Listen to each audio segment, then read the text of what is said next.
And welcome. We are live to your weekly LSU football fix presented by TigerBait.com.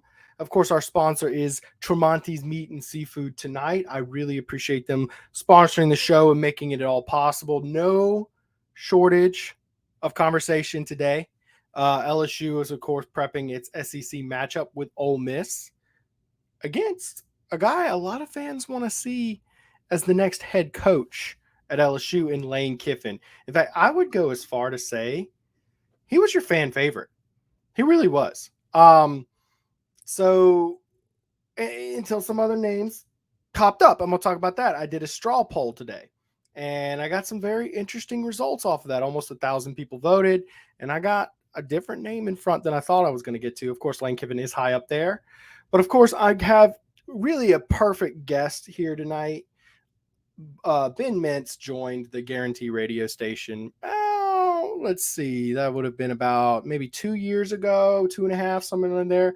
And he's just had a meteoric rise. And now he's in New York City with the Barstool Sport crew. As much as I watch their content, I will always struggle to get that the name of their company out. He's, of course, a huge Ole Miss fan and has covered LSU. Mintz, I'm about to bring you on. He's backstage, so I'm going to give him a second, little fair warning, and bring him on in. Ben, how's it going? It's good. I want to say thank you for having me on the show. And, you mentioned my background. I mean, I'm from Louisiana. I worked at 104.5 ESPN Baton Rouge. I was sports radio in Shreveport, drive time for 4 years. Nothing ever gets me more excited than LSU and Ole Miss. It's all my worlds colliding. Every year, I believe this is going to be in the last 22 years, going back to 2000. This will be my either 18th or 19th game to go to. I go to this every. I try to go to this every year. That's awesome, man. And I'm sure it is a bit of, house divided. There's a lot of families because of the proximity of the schools. Mom might be an Ole Miss fan and dad's an LSU fan. My mom's side of the family all grew up Ole Miss fans. They grew up watching Archie Manning and all them. So when we head out to Natchez, we have some good times with that. So you're definitely not alone in just the sheer excitement of that. What's kind of cool about this rivalry, it's almost like the on the field stuff that's going on really doesn't matter once they actually strap it up and play. It's going to be a wild game almost every year. What do you think about the series? Well, there's a lot to say. Some of the thing that's always what I always think characterizes this series is LSU being like a heavy favorite in the game, and then Ole Miss just playing their hearts out and like making the games wild. I feel like I've seen that so many times. Going back to 20. I remember that crazy game in Death Valley when Odell Beckham circled the punt around, and then I remember Eli.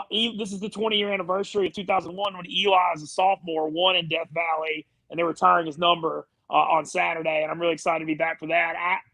I just feel like when I think of this series, it's so often LSU's the favorite, and Ole Miss plays one of their best games of the year and fights them. It's like they always play up for it. So this year is drastically different. Ole Miss is a 10-point favorite in this game. I mean, wow. I can't literally remember. I mean, LSU, I've seen LSU up to 28, 30-point favorite sometimes in the series. Ole Miss being a double-digit favorite, I would love to see some stats on when the last time that happened in this series. I mean, this is something that is kind of uncharted territory here a little bit. I can't certainly remember. And, of course, here's Jim Milano wanting to cut the BS and go straight into it. What's the deal with Matt Corral? Matt Corral is look, I think Kiffin's trolling. I do think he's banged up. He had 30 carries in the game, and, you don't want your 200-pound Heisman Trophy quarterback having to carry the ball that much. But what's going on with Ole Miss, their beat-up football team, especially at the wide receiver position right now. Jonathan Mingo broke his foot before Bama in a practice. Braylon Sanders went out last week early. And Dontario Drummond, who'd emerged as the number one receiver, he's playing hurt. He doesn't look the same. And so now you got freshmen out on the field at receiver, and so Corral's having to use his legs because he has to out of necessity. Yeah. And get time after time the last 2 weeks against Arkansas and Tennessee, he's picked up so many key third downs with his legs. And, he got 196 yards rushing last week against Tennessee, and he won the game with his legs. He's beat up. You certainly don't want to see him run that much, but it's been necessary because of what's happened to the depth of the Ole Miss receiving core. Yeah. So, do Ole Miss fans get the feeling they're double digits favorites? Is there an expectation that Ole Miss will win this game? To win, yeah, I don't think anybody's coming in saying Ole Miss is going to win by 4 or 5 touchdowns or anything like that. I think, in this rivalry, I mean, let's be very real. The last time Ole Miss won in the series was 2015, and I was at that game. I had just finished my degree in Ole Miss and was going to start sports radio in Shreveport. And everything that's happened with me between then and now, that's a long dang time ago. The last time Ole Miss won. In this series, that was Les Miles' coach. That was I think it was a 38-17 Ole Miss. And, so even though Ole Miss is a 10-point favorite, this is a huge rivalry game. I guarantee you almost any Rebel fan you'll talk to just wants to win this game for the first time in 6 years. Yeah, for sure. And I'm sure Ed Orgeron would be the cherry on top for him to just go out never having lost to Ole Miss. But, his buddy Lane wants to get a win. What is the perception of the job Lane Kiffin has done at Ole Miss from an Ole Miss perspective? I mean, it's like not quite turning water into wine, but close. I mean, when you factor in the situation, not just did he take over Ole Miss got hammered by NCAA sanctions. And so when you look at the 17, 18, and 19, Kiffin came in and there wasn't much of an upper class. He had a really good sophomore class. Matt Luke left him a nice party class and those freshmen. But Kiffin came in and there was no depth upper class. And comes in year one, goes 4-5, then goes 5-5 after winning the Outback Bowl. But if you're gonna be mediocre and you're gonna go 5-5, do it in an entertaining way. Don't be Jeremy Pruitt or Will Muschamp and try to win 17-13 and bore the fans. And last year, the 5-5 season was one of the most entertaining seasons I've ever been through as a fan. I mean, it was just insane. The game in Louisiana and that Louisiana rain when Butte had the 310 yards, that game was insane last December, how wild that got. And, that's the Kiffin experience. It's entertainment. It's an exciting brand of football. And then this year, to see what Matt Corral now, the co-Heisman Trophy favorite with Bryce Young and the betting odds in the Barstool Sports book. And, Ole Miss 5-1, number 12 in the country. I mean, I don't know how you could ask any more out of Lane. I mean, this is incredible. I mean, you're talking about a program that, hadn't really had a winning season since 2016, and you're sitting there number 12 in the country. So, of course, everybody at Ole Miss loves Lane Kiffin right now. And, when its name comes up in the LSU rumors, that's the price you got to pay if you want to rock and roll. If you succeed at Ole Miss, people are going to be coming after you. And that's like a first world problem. I'm sure we'll get to that at some point. Yeah, no, well, it definitely is. So, I mean, it's one of those deals. I've heard a lot of people talking about this LSU coaching shirt. Well, what if they hire him and then Ohio State comes in and he wants to go there or whatever? And isn't that kind of the ideal place to be as a coach came in, had a ton of success? So, I mean, this is it is pretty impressive. I had an Alabama fan come in one of my Twitter chats yesterday and say, man, I'm going to just say Lane Kiffin at LSU scares me. It's his offense has been pretty dynamic. Now, is the perception at Ole Miss that LSU will indeed pursue Lane Kiffin and get him? I think people are trying to not really. It's like Ole Miss has had so many bad years. Like I said, I mean, it's not an easy thing being an Ole Miss fan. The Freeze era, you had those couple really good years. You had Eli's senior year in 2003, but as far as like elite years where you're top 15, I mean, that's been it in like 20 years.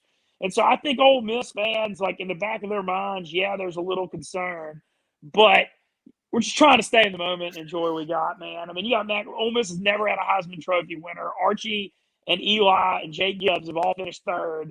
You got a chance right now at a guy going for a Heisman. You're 5-1, you're number 12 in the country. So, I think Ole Miss fans, yeah, it's in the back of their mind. It's a concern. When you hire Lane Kiffin, that's coming because he's been a wonder. But got to enjoy the moment. I mean, it's great times for the program. We're recruiting well. Obviously, a lot of people are, talking a big thought. I mean, people are wondering about what Arch Manning's recruitment. It's obviously a big thing, too, when you look at the next few years of the program. But I think it's all about just staying in the moment. And right now, I mean, what a time to be a Rebel fan. And honestly, to be truthful, what a break it's been for me that, like, I don't think I met Barstool without Lane. Dave Portnoy loves Lane, and I feel like Lane being at Ole Miss is a huge part of why I got up here. I agree. And, of course, that viral clip of you watching the Ole Miss game was pretty awesome. From the Garden District in Baton Rouge. Yeah. The little, a little flavor there for you, but it was really cool to be watching how that clip went from being featured on Barstool to Ben Mintz as his packs up, landed the gig. I mean, you got the gig, man. It's awesome. And of course, one of your specialties was just perfect aligned for taking your talents to Barstool. Is you're a good betting man. And you've won quite a bit of money. You've had some achievements with poker and all sorts of stuff that I'm not a big gambler, but you're very good at it. Let me ask you, who of the names that you're hearing floated around for the LSU coaching search, who is your value pick to become LSU's next head football coach from a betting perspective? From a betting perspective, man, look, I keep hearing it's wild. I mean, the odds I've looked at and stuff, a lot of people love Mel Tucker. I keep seeing his name coming up. But, I think Lane's certainly one of the main candidates. Look, I'm real curious because it doesn't move the needle with the LSU fans, but I think Napier would be unbelievable. I don't know. I'm one of the people that thinks it's like, because he turned down Auburn, South Carolina, and Mississippi State waiting on a dream job. He's an old Saban assistant. I feel like the thing with Kiffin is with all the off-field stuff that's happened with Miles and Orgeron, is Kiffin too hot to touch? Does Woodward want to clean this program up? And is he like, does he trust Lane to do that? Certainly Lane's been great in Oxford and all that, but, I wonder how concerned about the off-field stuff and cleaning that up is going on behind this hire. And so, I mean, I think the value, I would, LSU fans are going to flame me for saying it, but I really wouldn't hate if they hired Napier for LSU's sake. I think he'd do well. I think Mel Tucker, very interesting. I know people have mentioned James Franklin. You've heard Dabo. You hear Joe Brady and Dave Aranda for obvious reasons, but I don't see Brady leaving the NFL. I just can't see it. He wants to be an NFL head coach. And I feel like Aranda might feel like a little betrayed from like how they just went with O over him, when he had a chance there. Mm-hmm. And so, I mean, maybe that gets mended if you offer him a ton of money, because I think Aranda would be awesome. Look what he's doing at Baylor. And it's also so important. The problem with O, he's not really an offensive and defensive coordinator, and you need a head coach that's going to stabilize one side of the ball, because O is so dependent on his coordinators. And, yeah, when he inherited Aranda, who was one of the best, and he hit on Joe Brady, that was awesome. But every other one, you look at Scott Linehan and Matt Canada, and, the jury's out on the guys this year. They're both rookies, and Pete and Jones. Obviously, Bo Pelini, he's only as good as his coordinators, and that doesn't work. So you need to have like a guy that can specialize on one side of the ball. I am so glad you said that. And I've actually had a bunch of people point that out. That was my number one criticism of Ed Orgeron when they hired him. I didn't like the hire. And of course, he proved me wrong in a lot of ways. So I'm not going to sit here and be like, I told you so. I never thought Orgeron was going to win a championship at LSU, have a Heisman Trophy winner. No. I never thought he would have a 10-win season. So I was dead wrong twice on that one. But however, the one thing I just did not like is like you're married to your coordinators, and a coordinator tenure is like 2 years in the SEC. Just that's real life. And to rely on them for all of your X's and O's, I'm not nuts over it. Your consistency comes from the head coach. So I'm glad you're pointing that out. And a lot of people seem to be more on that page this time around than they were 5 years ago. Although, doesn't it seem like the coaching pool talent is just immensely greater than it was in 2016? I mean, the fact that you just rattled off a dozen names like nothing, and there's still more that you could talk about. I mean, what's your thoughts on the overall pool of coaching talent this go round? No, I mean, I didn't mention Luke Fickle's name, and he would be – I mean, I know he's in the Midwest and doesn't have SEC ties, but, I mean, gosh. I mean, I feel like you almost have to just make him say no with what he's done at Cincinnati. Yeah. How good he be at LSU. No, I think you're in a great spot. And then you also have got the guy, let's be honest. As an LSU fan, how much more do you trust Scott Woodward than Joe Oliva? What, like 150%? Like 6 billion times, yes. Yeah, and so you've got a guy that hired Chris Peterson at Washington, and, people have been trying to get him away from Boise for, like, a decade. And then you got, he got Jimbo to A&M. you're going ahead and getting a head start on the search by making the move on O now to really get the guy before everybody else. I mean, if I were an LSU fan, I'd feel pretty good about the whole situation. And then also, you've got a team that has a lot of talent on it. I know a lot of those guys are out right now, but I think if you hire the right coach, you're immediately going to be back in the top 10 next year. I don't think it's any kind of a rebuild. Yeah, except if the offensive line, O-line depth's got to get better. You're going to see some true freshmen on the offensive line because, I mean, it's not a great offensive line right now, and you're losing like at least 3 of those guys, if not more. So that's going to be a rough one, but yeah, 100% right. It's going to be a rebuild. I like the kids they're signing, though. They've got some good recruits. So in regards to I apologize. In regards to Arch Manning, you mentioned him earlier. I'm sorry. I was completely blanking there. That's not a name you easily forget. So Ole Miss is painting the end zone, not with Ole Miss in the end zone, but Manning in the end zone. And of course they're retiring Eli Manning's jersey.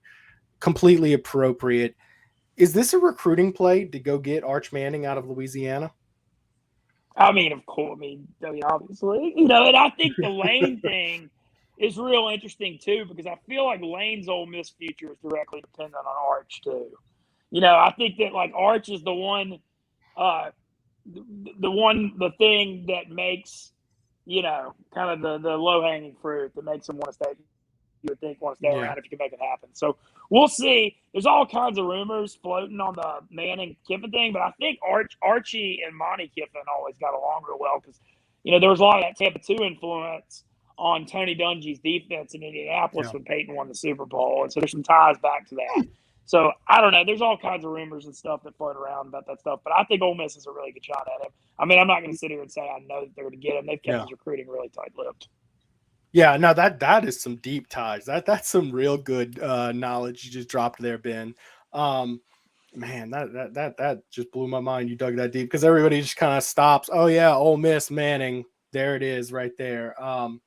But a lot of fans are talking about bringing Lane Kiffin in to get Arch Manning, and I don't know that the connection's that tight to where he's personally tight with Lane Kiffin. I think Arch would be a good chance to go to Ole Miss because it's Ole Miss. Do you kind of get that same feel?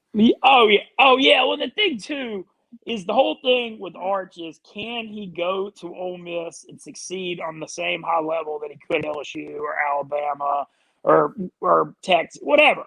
And when you look at what Matt Corral's doing right now, I feel like the answer is yes. Like look at I think that, he's not going and saying, oh, I'm going to Ole Miss and, hopefully we're going to go 6-6 or 7-5 and go to the Indy Bowl. Like, clearly the ceiling is higher than that. And, right. I think that makes me feel better about it. Sarkisian's all over him from Texas. I saw he was on the broadcast the other night at Arch's game, but he's been going really hard at him too. So, man, who knows really what to know? But you gotta have some hope because Cooper is like the biggest Ole Miss guy, like all the man. I mean, he freaking loves Ole Miss so much, and so that makes me feel pretty good about it. Now, I've talked to Cooper a few times, covering Arch and the recruiting and filming him and whatnot, and he did promise me, and he said promise, and he actually said I could go on the record and say this: the Mannings do not hate, in quote, hate LSU. So, little hope for LSU fans there. I'm gonna show you something, Mintz. This is my straw poll. I want to get your thoughts and tell me if it's as shocking to you as it was to me. So this is something I put out just on a few on our website, Twitter, all that good stuff. I got about let's see, this is right under 800 votes. The number one name LSU fans said they wanted, not who they think will come, who they wanted, Lincoln Riley. Is that surprising? Really, yeah, right? I wouldn't have thought he was even on the radar. Really, okay, that is fascinating. Neither. Yeah, wow, that's wild. Okay, yeah. I saw some scuttlebutt tracking private flights in Norman to Baton Rouge today, but you know how that stuff goes. But I hadn't heard his name hardly at all. I think the assumption was he's good in Oklahoma, and he's hard to get in a big buyout. And then Luke Fickle, Dave Aranda, a bunch of the guys we had already talked about. And look, Billy Napier, good bit higher than you thought. Of course, that Louisiana tie-in. Regardless, any of these names, I really think the Napier thing is fascinating because when you're an LSU fan, I mean, you're in 3 national championships in the last, 19 years. You think when you hire the ULL coach, you wouldn't get excited. So it may kind of anger some fans if that happened. But man, give that guy a chance. I mean, I don't know. I feel like he would do really, really well, and he knows what he's doing. And I think he's a good coach too, and I wouldn't be upset if that's the guy you wanted to give a chance. But I think a lot of people are trying to compare this to, well, is he good or is he bad? And look at that list of guys out there right now. I mean, it's about picking the very best one, and I think that's where Napier might lose his shot, because yes, he's a good coach and probably worthy of the LSU job, but I mean, there's a lot of other guys out there who are just incredible coaches. Ben, I really appreciate you taking some time to do this show. Very interesting, deep understanding of both teams tonight, this weekend. And I expect, can we both agree that I don't really know who's going to win. I would expect Ole Miss to win, but I think we should expect a wild, crazy, funky game, right? Yeah, I think Ole Miss is going to – I do think Ole Miss wins this game, but I'll tell you what concerns me on the Rebel side is the way – I mean, how can you not be concerned about Davis Price and running the football for 287 yards, breaking Leonard Fournette's record that was set against Ole Miss in 2016. Which was also Ole Miss, right? Yeah. By the way, Leonard Fournette did it on 20 less carries, so a little different. Yeah, he had 15 for 284, if I remember right. Yeah, it was crazy. I remember that was when he trucked the Ole Miss safety and put him on the poster. I wonder if they ever found that kid. Yeah, he I mean, I feel like that was almost the end, man. He ended up transferring. I don't know what happened, but regardless of that, when you look at this game, I mean, you got to think Ole Miss does not have a great rush defense, even though it played a lot better against Tennessee last week. The defensive effort in Knoxville was damn good. I mean, that was a game that over under 82.5, 31-26 final. Ole Miss's defense played really well in the game. So maybe it's not as bad as people think. A couple names to keep an eye on. Jake Springer at safety is a Navy transfer, and he got hurt in week 1, but he came back last week and had 11 tackles. He's a huge difference maker. And Kiffin, because like I said, the lack of depth on Ole Miss, Kiffin's used the transfer portal really well. Chance Campbell at linebacker from Maryland led the Big Ten in tackles last year. He's really good. Keep an eye on those two guys. And Otis Reese, the Georgia transfer. We've got some big-time transfers that are helping that defense out a lot. Sam Williams, the defensive end, is probably the number 1 pass rusher. But we got to think LSU's going to run the ball. I mean, how would you not? You got Matt Corral and the high-flying Ole Miss offense on the other side. You run the ball, you keep control of the clock, you try to grind it out. And that seems like the formula for LSU. And, you look at how Davis Price went. And also the LSU O-line. There was a lot of talk that they improved in the second half against Kentucky, and I was just like, whatever. I didn't believe it. And then last week, I mean, they ran the ball, incredibly well against Florida. And so, that Ole Miss run D against LSU's running game, I think is going to be a defining thing, because losing Butte was just – that was just such a dagger to this offense. He was by far the best playmaker. Wasn't even close. And, any Ole Miss fan will tell you the game he had last year in that freaking monsoon in Louisiana, that was one of the best games I've ever seen a football player play, period. Anybody. True freshman, 310 yards when you couldn't even move out there. That was just buckets of rain. That was raining so hard it hurts you when it hits you. Did you make it to Baton Rouge for the game? Were you in the press box? Yeah, well, I was in the pen, the LeBaire suite. So yeah. So I was in the press box. You're in the press box for that one. It was just really freaking cold and wet. It was one of the most miserable games I've ever covered. It was truly a monsoon, like you were saying. But go ahead, tell us about that LeBaire that you were, chowing down all you can eat ribs and all that. Yeah, Oh, yeah. That was in the LeBaire suite because they're a Penn property. LeBaire's Baton Rouge is. And looking forward to seeing what happens with that sports book there. I'm hoping to get to come back and do some shows and some stuff there with the Penn Barstool ties. I'm also want to mention I'm going this weekend. I always try. I missed a few of them, but the LSU Ole Miss weekend, like I said before, all my best friends are LSU or Ole Miss and family. And just it's going to be a huge reunion in Oxford. And I can't wait to get up there. I'll be there Friday to Sunday, and it's so much fun to go back. Well, Ben, I really appreciate you joining us here tonight. I know it's a busy week for you. Why don't you tell everybody watching how they can keep up with your work, where they can follow you, and what you got going on?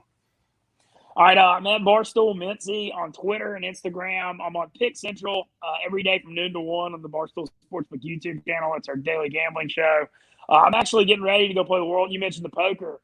World Series of Poker main events coming up in 2 weekends. And so, I mean, I can't even tell you how excited I am about that. I mean, I've played it 5 times and done really well twice. But to get to go back with the Barstool profile, I mean, if I do well in it can be really big for my career. So check that out too. But Barstool Mintzy on Twitter and Instagram, and really appreciate. I feel like as an Ole Miss guy, I have a great relationship with Baton Rouge and LSU, and I really appreciate y'all having me. And I still do a lot of stuff. I go on OTB with T-Bob and Hester on Friday mornings, and I go on the Jordy Claudia show still too. I love all those guys; they've all been great to me. Yeah, well, I appreciate you taking some time to remember the little guys. I remember when you were the newcomer in the Baton Rouge media, and I was like, oh, man, let me give this guy a follow, and then you just exploded. So appreciate you for remembering the little guys, man. Have a great night. All right, that was Ben Mintz with Barstool Sports. Major thank you to him for popping in here tonight. I really appreciate that. He brought some very interesting perspective. Coming up, I'm about to go through my top 3 wish list coaching candidates. I've got some good information, some good graphics. We're skipping film study tonight because, quite frankly, that game was wild last week, and that's not the story. It's just not what's going on. It's the LSU coaching, and I've got some good information. I've done a lot of homework on some guys, researching coaches and their resumes and things they've done that pretty deep stuff. So we do have a hot board coming. I have that straw poll. I want to go over just my thoughts on what LSU fans. I put it, out there on TigerBait.com, put it on Facebook, put it on Twitter, talking about who you would like to see as LSU's coach. Before I do that, I want to thank the greatest sponsor in the world, because they're who makes this show sponsor, Tramontes.com. Tramonte's has turkeys available for pre-order for your Thanksgiving holiday. You can get them smoked, fried, or rotisserie. Okay, so go ahead and go Tramontes.com or give them a call, 751-7665. Give them a call. I'm going to play their commercial real quick. By the way, a lot of people have been telling me the commercial was too loud. I reduced the volume. I want feedback from y'all. I'm going to hit some comments after that. And y'all tell me if it's too loud or not, because I worked hard to try to make this not too loud. Let's see. Tramonte's has meat. Tramonte's has seafood. Tramonte's has much more. Tailgating and Homegating platters. Huge wine and liquor selection. Beer and all the spices you need. Chairman Reserve and Wagyu meats. Ribeye rolls, shrimp rolls, kebabs. 20 flavors of sausage for the grill. Daily lunch specials and game processing. On-site catering also available. Good meat ain't cheap and cheap meat ain't good. Visit Tramontes.com. All righty. Thank you, Tramonte's, for sponsoring the show. By the way, last plug on Tramonte's. Remember, they're giving out one $25 gift card. I gave out 2 last week because we had a winner not claimed the week before. He opted out and said, give mine to someone next week. I said, sure. So if you comment on YouTube, so if you're watching on Facebook, you might want to hop over to YouTube and leave a comment on YouTube. Every comment enters you for a chance to win a $25 gift card. You have to go to Tramonte's to claim it. Also, if you want to stay on Facebook, you don't like YouTube for some reason, hit that share button. Just share it to an LSU group, something like that, and we'll get you a chance to win that. Bama fans would gladly unload Golding, as they call him, Gelding, as they called him. So Pete Golding, not real liked in Bama. I don't expect that to be a name. Who are the names? Well, I had 30 I put together on a straw poll, and I want to break them down with you a little bit here. This kind of blew my mind. Lincoln Riley's name was not being talked about at all. Here he is at 17% with 136 out of 800-ish votes, okay? Number 2 does not surprise me. Luke Fickle, good coach, winner. I'll go more into detail on him later on. Dave Aranda, familiarity. Of course, he's going to get pushed up a little bit more because of that. Lane Kiffin, I kind of was expecting him to be number 1. I'm not going to lie. So I think that the Kiffin people, Napier people, Franklin people, Mel Tucker people, I'm thinking that they're a vocal minority. We're hearing these names a lot. But basically these 21 people are just pumping them really hard. So that's kind of the vibe I get. Of course, there's some names that I put on here who just will not be considered. Hugh Freeze, Deion Sanders, not a chance in heck. What does stand out to me is Mario Cristobal is a legitimate candidate polling under those guys. I think that Mario Cristobal is sub 500, and people don't want a sub 500 coach.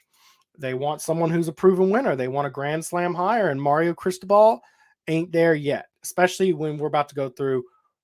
I think when you see my list, my guys I want to see as coach, you're going to understand it. So I want your feedback on who I've picked. Okay. I want you to tell me if I'm totally off basis or not. I'm going to start off so y'all don't think I'm insane, because 2 out of 3 of my candidates are a stretch. They are tough. They're going to be tough to pull off for a number of reasons. One of them I think is quite realistic. Leading off, Luke Fickle. I think Luke Fickle's an incredible coach. He's gone 15-1 in his last 2 seasons, okay, with wins over Notre Dame, okay, and a close loss over Yuga. Of course, that was in the Sugar Bowl last year. We were all watching because of Marcus Freeman there. And he's had 3 undefeated or national championship seasons as an assistant at Ohio State. He's also won a bunch of ranked games at Ohio State. He's got coordinator experience. He's a co-defensive coordinator, a championship co-defensive coordinator. Okay. He knows how to call plays. And that was one thing I was talking with Ben. I want someone who can call plays on offense or defense, because that means you're never going to be one bad coordinator hire away from 7-5 is the phrase. His team is currently number 2 in the country. Cincinnati is kicking butt right now. Watch out, because if they make the playoff and show anything like a pulse, he could be your next coach, and I would not be bad with it. Now, the cons, you have to get nitty-gritty with these cons, but I've got them for you, okay? And you had to dig them up. I'm always hesitant when a coach has had a lot, like an outlier of success under a certain player or a certain regime, something of that nature. Desmond Ridder has been his quarterback for 4 years, y'all. And those are all of his big win seasons. He's not had a winning season without Desmond Ridder. He's only had 2 seasons as a head coach outside of that. 37-5 with Desmond Ridder. By the way, one game he missed in the last 4 years, they lost to Memphis, who was the conference champion and a very good school, good team. 37-5 with him, 10-16 without Desmond Ridder. That's a little concerning. Now, Desmond Ridder has not blown it up statistically in a way that makes you think he's carrying the team. He's got 13 touchdowns, 2 interceptions this year. So I tend to say, okay, he's a good quarterback. He's been there a while. He's been having a good team built around him. I'm just kind of guessing. I mean, I don't think Desmond Ridder is that incredible of a quarterback. I don't think he's like Curly Holman getting carried by Brett Favre, but I think he's a good quarterback. But I don't think he's generational. The AAC competition has been weak. Very few substantial quality wins in the AAC. Although he's beaten like a ranked Army team, he beat UCLA twice. Okay, he beat UCF every here and there. That's not SEC competition, and we know it. At Ohio State, understand, before he was there, Jim Tressel was there and had a 12-2 season, 12-1, something like that. After he left, and he stayed on as defensive coordinator now, Urban Meyer retained him.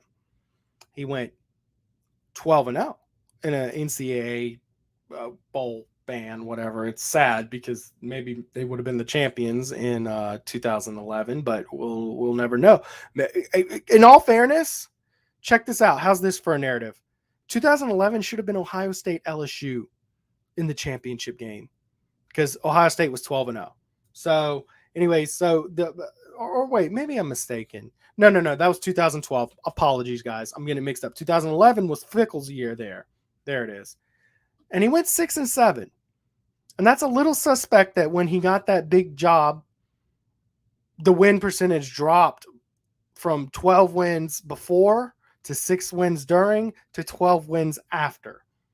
Jim Tressel, Urban Meyer are excellent coaches, don't get me wrong, but if you're hiring the coach at LSU, you expect him to be an excellent coach, like those caliber quality of guys. So Of course, it was 10 years ago, and he took over as an interim coach. I give him excuses. Because you're taking over amongst NCAA turmoil. It's an interim basis. I think it'd be a little foolish to judge him on one season. So those are the cons. I think he's an outstanding coach. I think what he's doing at Cincinnati is impressive. We consider Brian Kelly a good coach who would be a viable candidate for the LSU job. Well, I think we can all agree Cincinnati has less resources than Notre Dame, right? Notre Dame, name brand program. Notre Dame, gets good recruiting. Not great, not as good as they used to be, but he's taking them to championships and playoffs, a playoff, right?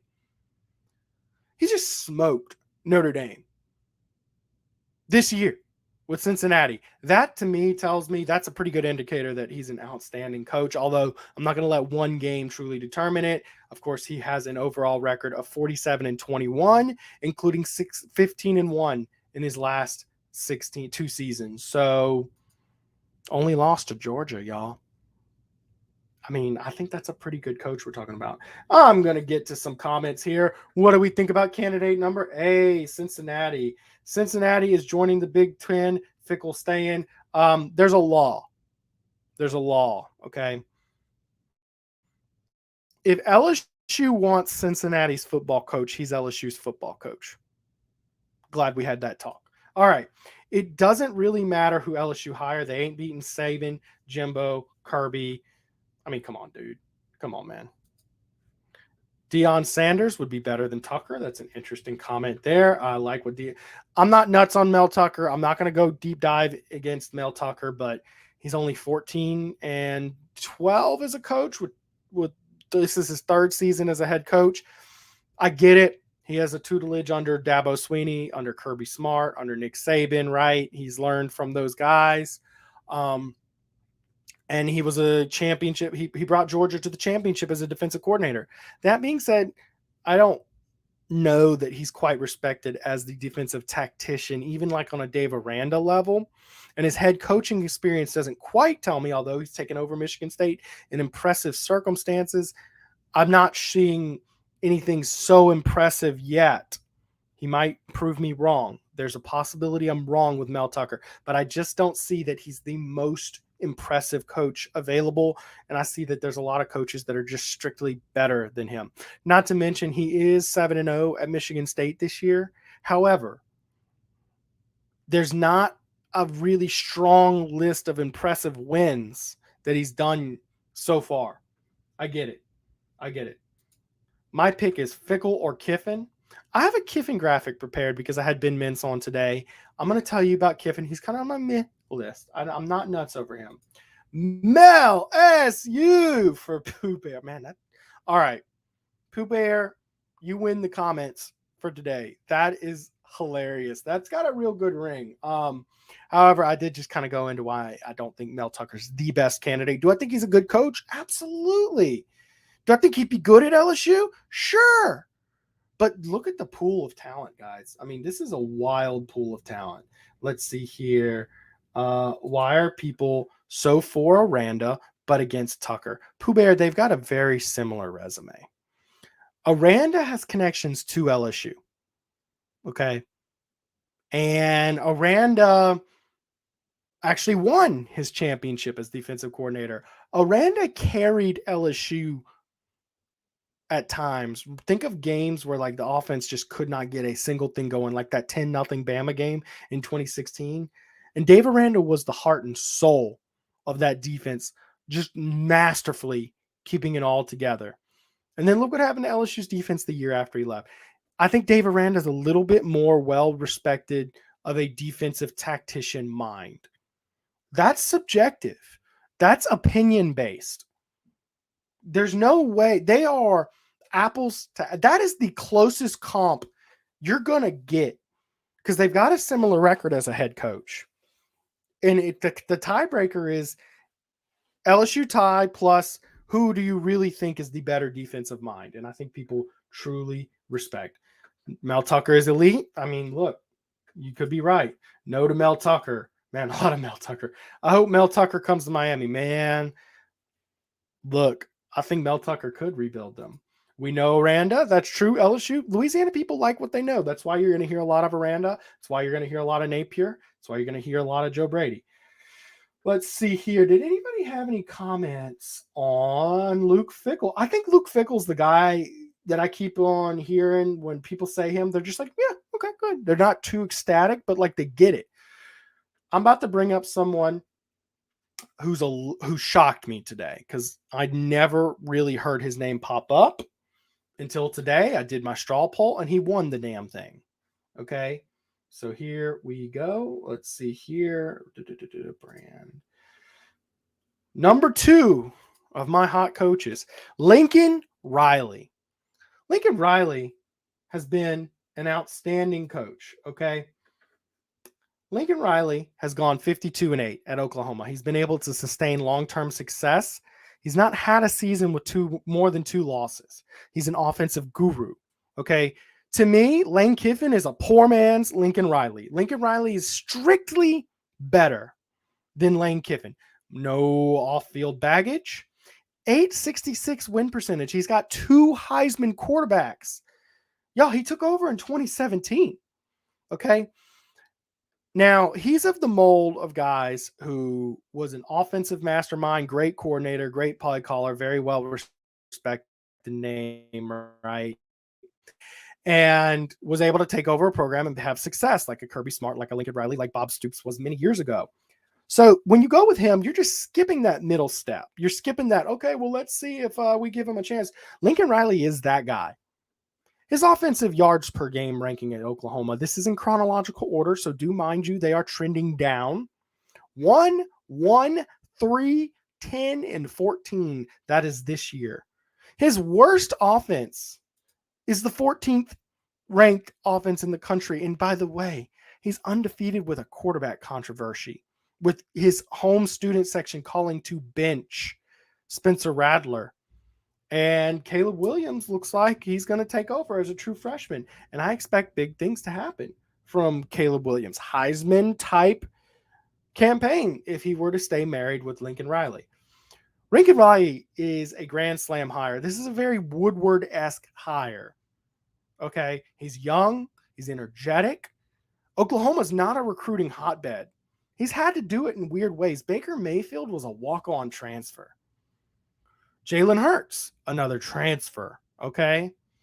I mean, he's had to win in unorthodox ways. Here's the cons. Okay. 0-3 in the college football playoff. 0-3 against SEC teams in the college football playoff. 2 out of 3 were not close, although one was an epic matchup with that Georgia defense coached by Mel Tucker. By the way, talking about a coach, Lincoln Riley put up a lot of points on that Mel Tucker defense for Georgia. So he's going to be difficult to attain. $10 million-ish buyout is what we're hearing. And he's pretty embedded in Oklahoma. Get this. I checked Wikipedia. He's got pets named Boomer and Sooner. So I guess he kind of likes it in Oklahoma. He was a quarterback for, excuse me, quarterback for Mississippi State's coach. I'm blanking. Pirate guy. Anyways, you know who I'm talking about. Oh, gosh. He was his quarterback at Texas Tech. Put up good numbers there. He is truly an offensive mastermind guru. However, his defenses have struggled mightily. Remember what LSU could have hung 70-something points on them if they wanted to. They did do 63, but I'm telling you, they kind of called off the guns, and they only scored 28 in that game with Jalen Hurts. But if LSU needs a coach who can consistently put LSU in a position to succeed, he's 52-8. If LSU is tired of the 8-9 win seasons mixed in between 3 championship runs in the last 20 years, they want proven winners who can consistently get these kind of wins. We understand in the SEC it's harder to win in the Big 12. That being said, Lincoln Riley's never going to be a bad coordinator hire. He's never going to sit there and say, man, I just couldn't find an offensive coordinator. No, he's going to go put up some freaking numbers, whether he's a walk-on at quarterback or not. He might be too tough to get. He might be too tough to pull out of Oklahoma. That's a guy who might tell you no. But he's on betting boards. He's being considered. He was the number one poll option. It's not impossible. Roll out the Brink truck and make it happen. Lincoln Riley might be my number one overall.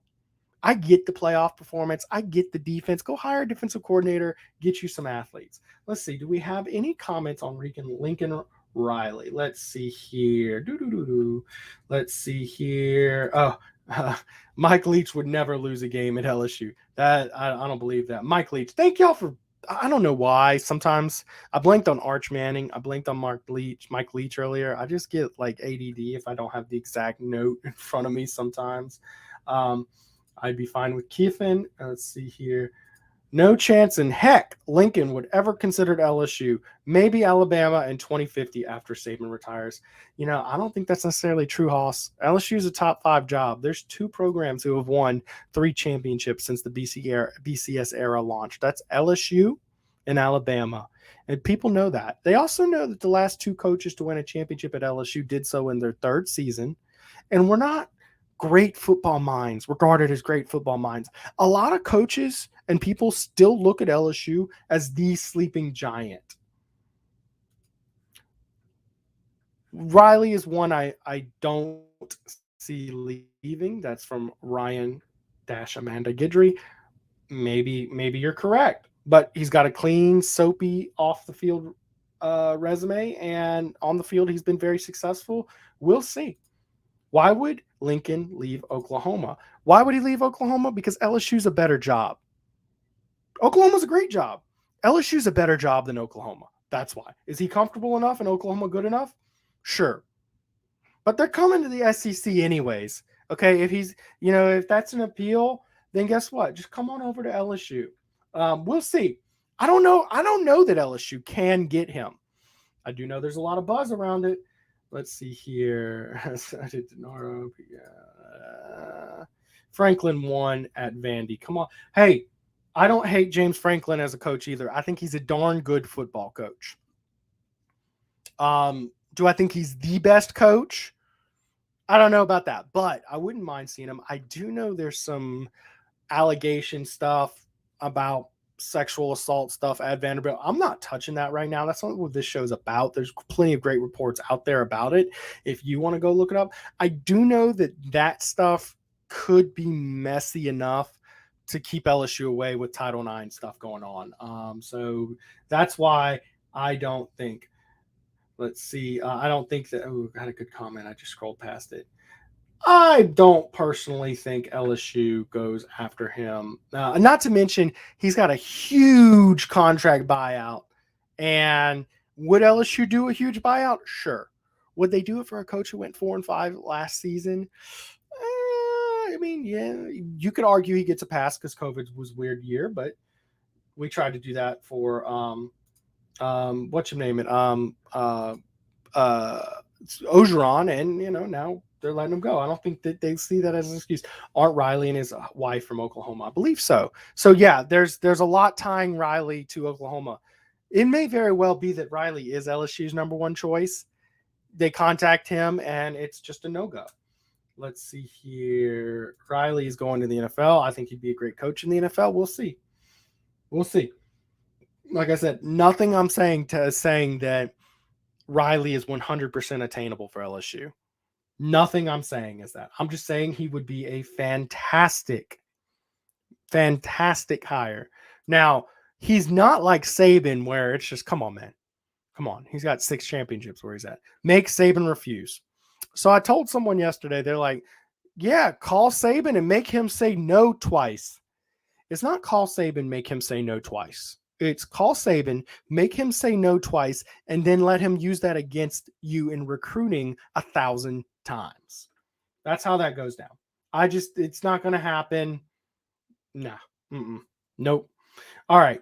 The next guy on my list, I'm going to go ahead and tell you might think is a little bit crazy. Okay. And I'm not sure. This guy might be less attainable than than Lincoln Riley. But I'm telling you who I think the best coaches on the board are. And these are coaches that only Vegas odds are putting out. I'm not like going Nick Saban. I'm not going Kirby Smart. Like, come on, be real. This guy's mildly realistic. My side owner, Mike Scarborough, does not like him, even as a coach, even if he isn't attainable. It is not John Gruden. John Gruden is just a no and will not be considered. Even if he had a squeaky clean past and was doing great in the NFL, there's some coaching questionality there. John Gruden, I don't know why John Gruden has popped up for every coaching search in the last 20 years. Anyways, my third and final top 3 candidate that I have in my wish list is Urban Meyer. Yes, there's baggage. Let's get that out of the way. I'm going to go with the cons first with Urban Meyer. Age and health concerns. He's 57. He's had some heart issues, which has caused him to have short tenures at jobs. There's been some accusations of him just, dodging town, and off the field concerns. He got caught on video being grounded up on by a very attractive young blonde girl. And that's a bad look for LSU. I get it. Title IX stuff, some involvement with Zach Smith. Scott Woodward might have him completely scratched off the board for all those issues. And I might be looking like a fool here. However, I think we've forgotten just how incredible of a football coach Urban Meyer truly is. And I'm going to go through those because who cares about the baggage? Okay. I'm willing to take a risk on all that. And if Woodward is too, which I could see Woodward being a no nonsense, like, no, he's going to win a championship. Give him a shot. Okay. He's a 3-time national champion at 2 schools. You knew that right off the bat. 853 win percentage in college. You probably knew that. Did you know how consistently successful he's been? His absolute worst season as a college football coach was 8-5. That's his absolute worst in 17 seasons as a coach at 4 different destinations, 8-5. In 8 out of 17 seasons, he has 1 or 0 losses. 1 or 0 losses in 8 out of 17 seasons. That's almost half the time you're going to have 1 or fewer losses with Urban Meyer. And he does it quickly. He hasn't had great success at the Jaguars. I get it. There's a lot of coaches who just aren't great NFL coaches. I don't hold NFL struggles against coaches anymore. I don't, because I've seen way too often guys are completely tanking it out there. He's won 187 football games, guys. By the way, 17 years as a coach, 187. That's about an average of 11 or 12 wins per season. I mean, it is, and that is 11 wins per season. It is undeniable. He is an incredible coach. Can he bring the energy? I don't know. Does he leave LSU after 5 years? Maybe, but the chances are he'll win a championship before he does it. You go, look, if you can ignore the scuttlebutt, the off the field stuff, the past relationships with coaches, which is foggy at best, Urban Meyer's a darn good football coach. I don't know if he's attainable, but who cares? Ignore that. If he is, go for him. Go for him. Really, Preston, listen to Mike. No credibility with comments on these. Listen to Mike. No, I'm telling you who I think would be the best coach LSU could get that's on betting boards. If you want the most realistic options, there's tons of people talking about that. I'm just telling you who I think would be best. And I'm cutting out some fantasy guys. These guys are on Vegas betting boards, guys. Okay? Like, I'm not just saying Nick Saban just because lol. I'm not saying John Gruden. I'm just telling you, Urban Meyer's an incredible coach, and if he were to come here, he would pay LSU handsomely. And I don't think you quite remember just how darn successful he is. Here's another comment: hire Urban and bring Herman in as OC. I don't know that would happen, but that'd be I mean, that'd be a Grand Slam OC hire for sure. Let's see here. Saban struggled at the Dolphins. That's why I don't hold NFL stuff against people. Let's see. Urban Meyer is the second best college coach in America. Records don't lie. Absolutely, Roy. That's why I'm like, if you have a remote chance, go try. Go try. He's not going to be recruiting the same kids as you and make fun of you for picking up that phone and calling. He's not. Since when is grinding a crime? It's just more of a bad PR look. Scuttlebutt's still open in Slidell. I don't know. Someone open. Where's Blake Ruffino at? Blake Ruffino, let me know. What about Bobby Petrino? No. Bobby Petrino was not the coach Urban Meyer was. There's very few coaches you make these exemptions for. Understand, off the field scuttlebutt is what I'll choose to call it. It could range. But you don't make that excuse for a guy like Bobby Petrino, who got fired at Louisville, by the way. John Gruden, absolutely not. What's up, Tony? Appreciate you for joining us.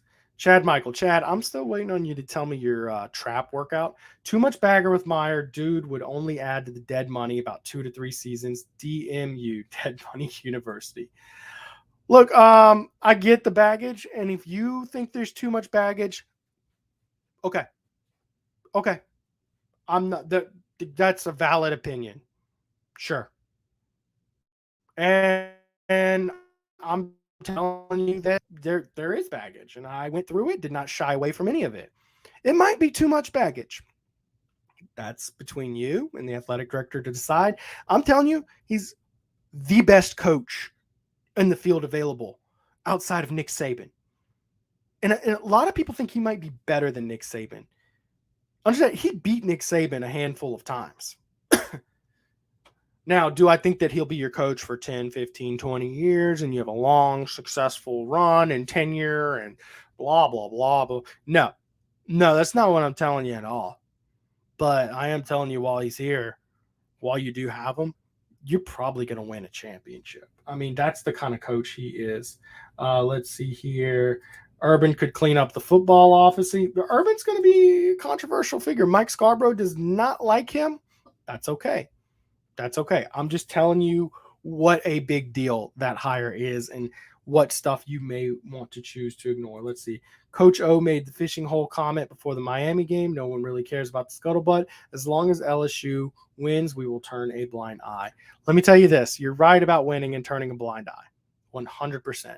But that being said, because of Coach O's comments like that, because of the pictures that surfaced of Coach O, because of the talk and rumors swirling, because of the Title IX allegations at LSU, there's going to be a very heightened level of sensitivity, and it's going to take a bold athletic director who says, I don't care, shut up. We're going to go win a championship, darn it, and this is who I'm going to do it with. That's what it's going to take. And that's the kind of bold. The last two hires are only even like I would most schools, most athletic. If Joe Levis here, I'm not wasting your time with him. But you kind of need to expect the unexpected with Woodward. Also worth noting with Woodward, most coaches he hires have an offensive background, not just in football, but basketball. He goes for offensive minds. Luke Fickle is a defensive mind. Urban Meyer, an offensive mind. And, of course, Lincoln Riley, a big-time offensive mind. That's why I think Lincoln Riley, I don't know. We could see. I don't know. Those last two might tell you no. You walk off, then you move on. And, oh, Preston, why did you even talk about that? Because, look, these are the wish list guys. These are the who I think the best three names are out there. And as you can see from this, I asked LSU fans, here's 30 names. Pick one. It says, please select who you would most like to see as LSU's football coach. Not who you think is realistic. Not who you think it will be. Who would you most like to see? There's Lincoln Riley.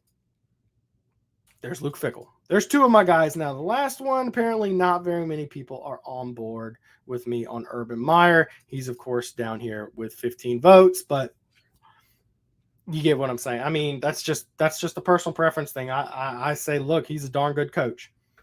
darn good coach, and winning like that rap sheet of winning is generationally rare.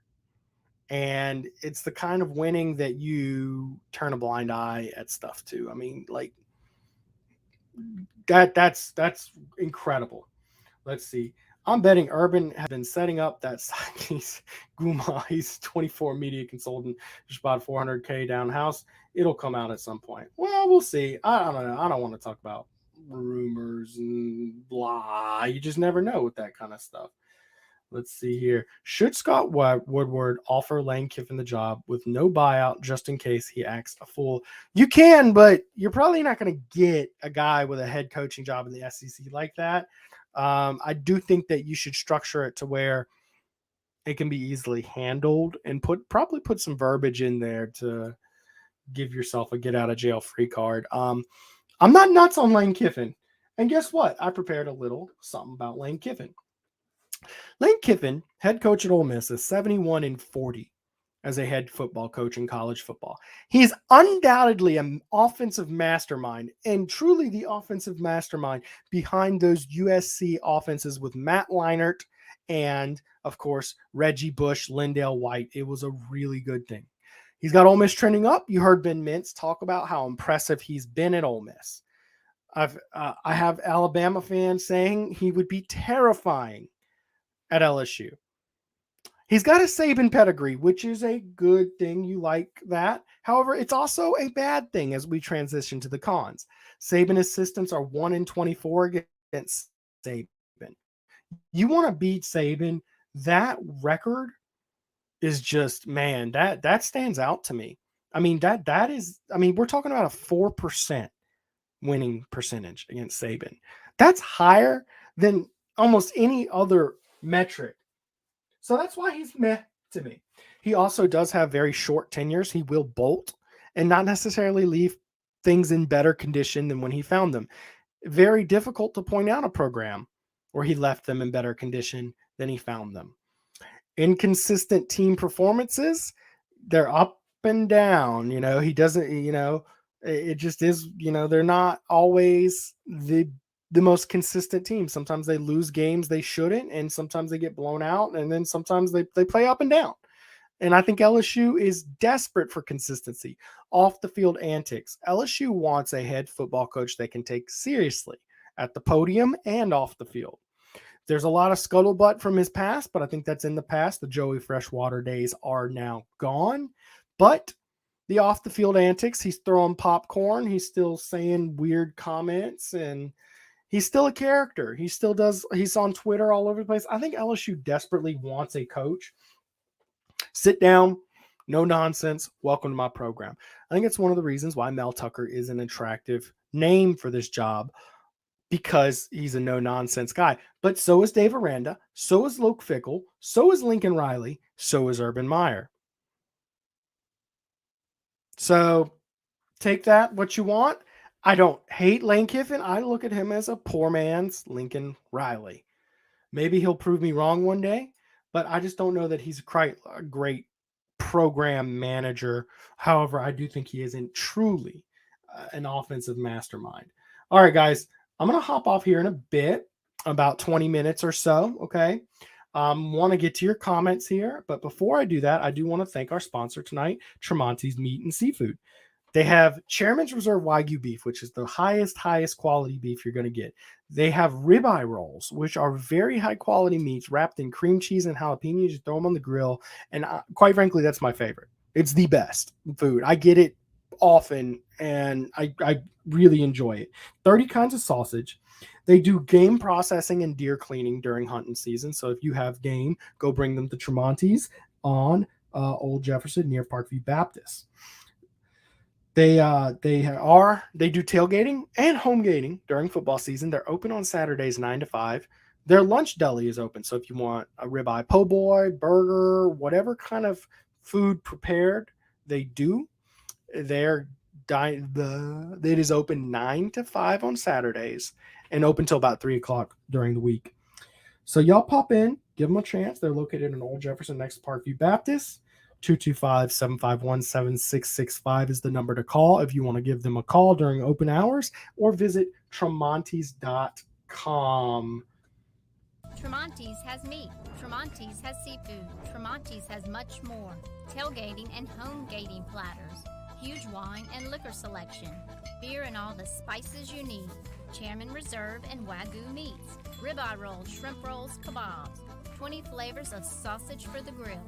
Daily lunch specials and game processing. On-site catering also available. Good meat ain't cheap and cheap meat ain't good. Visit Tramontes.com. Bruce Steele says everyone has about a 4% winning percentage against Saban. That's not true. I get it; it's low, but that's not true. And those coaches,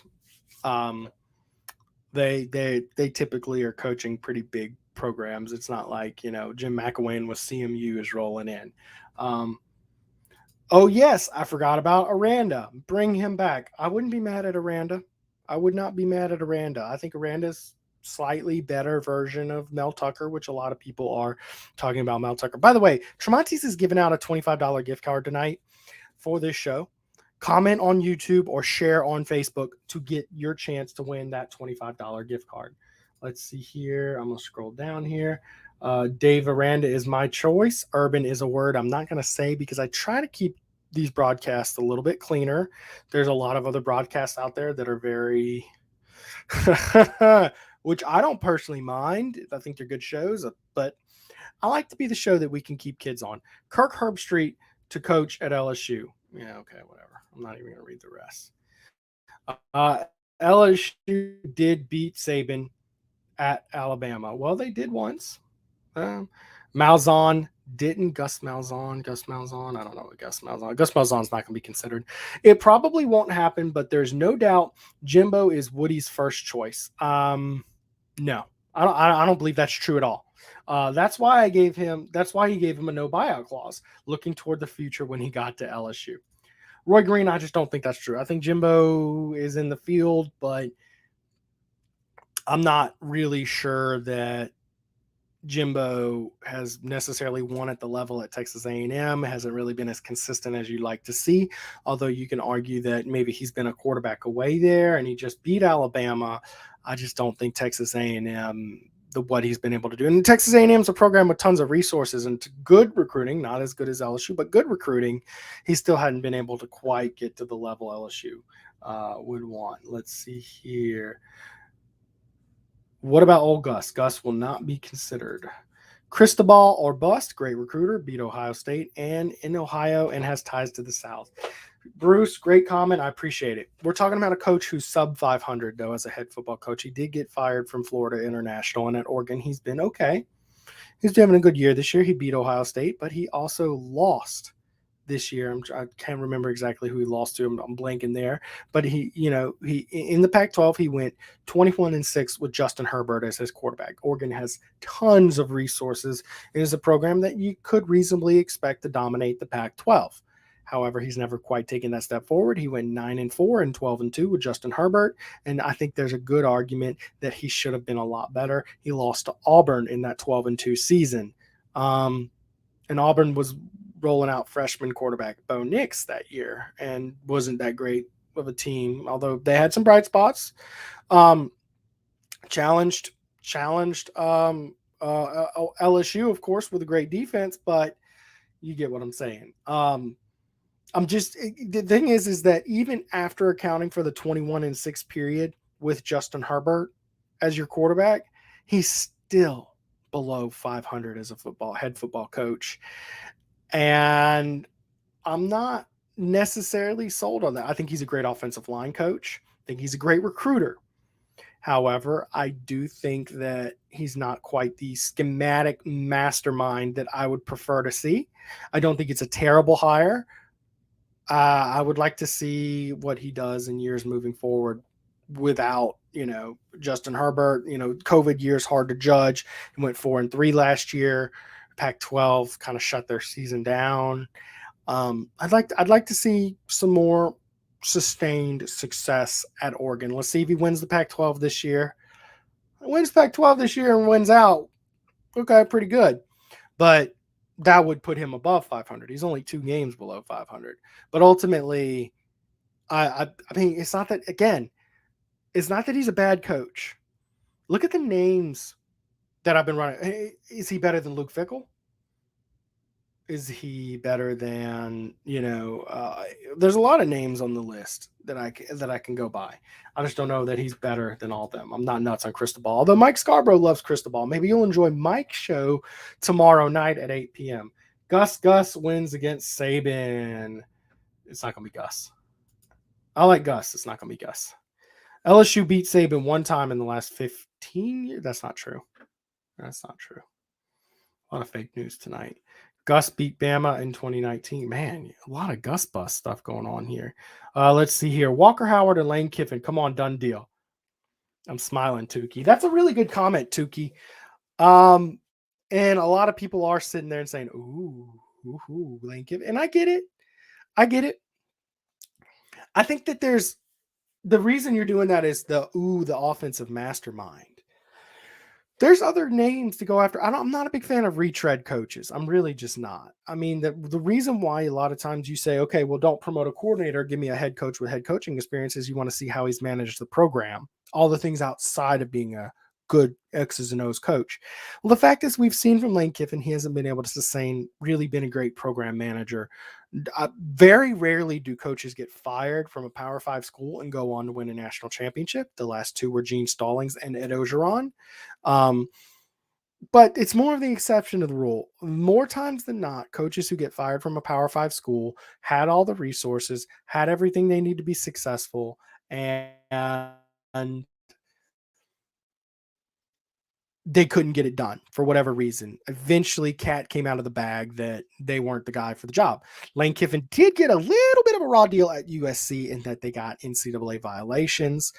Tennessee, he really wasn't there long enough to do anything, and only 1 year. Ole Miss, he's had a good 2-year run. I'd like to see him around a little bit longer, but I mean, he very well could be your next head coach. I just think that the only reason you want Lane Kiffin is because of exactly what you're saying. Walker Howard, Lane Kiffin, that's exciting. It is exciting. It is. But what Lane Kiffin's doing with Matt Corral is also exciting right now, but they're not winning quite at the level you'd like. I get it. There's better athletes around at LSU. I get it. Calm down, right? That could be fun, and a lot of fans are scared of that, but there's a lot of other think about Lincoln Riley and Walker Howard. You think Walker Howard might be a little good with Lincoln Riley? Of course he will. So if you can get Lincoln Riley, you go get him. Of course Lane Kiffin's more attainable than Lincoln Riley. I'm just saying who your first stops are. You think Scott Woodward's going down the list to starting off with like the 7th best guy he can get right now? No. Right now, it's all about floating some feelers out to the very best name. Just get some feelers. And the guys I've named tonight are who I would like to see as your first round of feelers. I get what Lane Kiffin is, but I mean, another offensive mastermind. I mean, why not? Joe Brady. Give him a chance. I like Joe Brady more than a lot of people do like Joe Brady. No head coaching experience, right? And very young, but look how that worked out for Lincoln Riley. I'm not sure there is a brighter offensive mastermind. What I saw Joe Brady do at LSU was legendary. I think that's worth a shot. And we have no idea what he brings to the table as managing a program, recruiting, all that good stuff. But we've kind of seen it with Lane, and it's not necessarily great. So I'd rather the unknown than the underperforming in that area. But I get what you're saying. I'm just saying there's a lot of great offensive masterminds you could go after. Let's see here. I think Cristobal eventually goes to Miami. I'd love to see it. LOL Stanford. Let's see here. So Saban is trying to stay in Bama until he is done coaching. Yeah, I think so. Oh, wait. Let me talk about Saban real quick in case there's a Bama fans here. We've been getting a lot of SEC fans around the country coming in here. That's really cool. Saban either stays at Bama, or I predict he'll take a job as the West Virginia football coach. He's from West Virginia. He loves those lake-type atmospheres. I could see him taking the job at West Virginia after, one more championship or something like that. Let's see here. I want an offensive-minded coach. DC are easier to come by. Hey, great comment, Dane Bergeron. Also, truly great defensive coordinators, truly great ones. You play football by scoring points nowadays. It's truly changed. That's why Dave Aranda, I think he was definitely a great defensive coordinator, but you look at his defense in 2019, it had some patches and holes. I think that's just because offenses are so darn good. Maybe another good defensive mind to consider, but I doubt he leaves because I think he would have left a long time ago if he wanted to be a head coach. Brent Venables at Clemson. You need somebody who knows how to score points to beat Saban teams now. I want that. The 2 out of the 3 guys I know how to score some darn points. And I think a lot of times defensive masterminds, Saban can put up some points on you. When you know how to coordinate a defense, you know how to read a defense. So I think that just having a coordinator, period, having somebody who's called plays successfully, that's a good thing. I like Joe Brady. Thank you, Kevin Babin. Of course, on my poll I did, Joe Brady was higher than you might think. Joe Brady, of course, was our, what is that? Oh, maybe he's a little down more than I thought. Where's Joe Brady? Oh, here he is, number 5. So a lot of guys kind of will laugh you out of the room if you say Joe Brady. I don't hate. I mean, I think that's very similar to promoting Lincoln Riley or Kirby Smart. Sure, less time, less, sustained success, but I mean, that guy, I think he's an offensive mastermind. I would like to see what he could do. I say Joe Brady. I say get Joe Brady away from Carolina. And look, the other thing is, does he want to leave? Because he very well may be an NFL head coach. So I find it hard to criticize that he wouldn't be a qualified enough candidate to be LSU's head coach when there are, in fact, many NFL teams who probably will be knocking on the door for Joe Brady. Mel Tucker is building Michigan State from a dumpster fire to what they are now with not as good resources and talent at LSU, plus Saban hired him on 3 different occasions. I have a gut feeling Mel Tucker is the right choice, and we will not regret it. Tony Williams, you could be right. I'd be a little bit more comfortable if he sustained this success for a little bit longer. 14-12 is a tough one to pull the trigger on. And I'm not sure if I respect his defensive mind quite as much as I respect Dave Aranda, although obviously, Saban respects him quite a bit. I'm not sure that it's not if he's a good coach, it's if he's the best coach. And I'm not nuts on Mel Tucker. I think, he's in that second tier of guys for me personally.